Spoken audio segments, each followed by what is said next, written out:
Welcome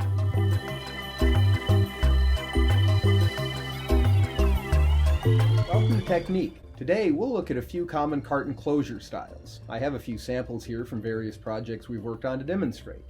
First, we have what we call a reverse tuck carton. That's because the top and bottom major flaps open from opposite sides of the carton, as you can see here. The other type of tuck carton is what's called an aeroplane tuck carton. On these cartons, both major flaps open from the same side of the carton, making a shape a little like airplane wings. I have a couple other carton types here also. This is a glue closure carton, where instead of using tuck to close the major flaps, we would apply some hot melt glue to form the closure. This has some advantages over tuck cartons, like being its own tab or evidence seal. One other common carton type is what's called an auto bottom carton.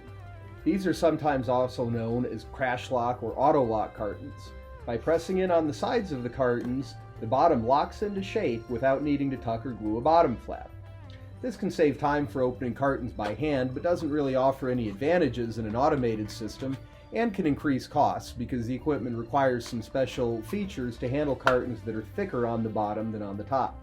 We suggest changing this carton style over to a glue closure if possible, but in applications where that change can't be made, we do offer a full line of equipment to open, fill, and close auto bottom cartons. Next time we'll look at some special features we commonly work with. When you're ready to look at your own cartoning, give us a call here at Technik, and we'll use our expertise to create the ideal automation solution for your needs. Thanks, we'll see you next time.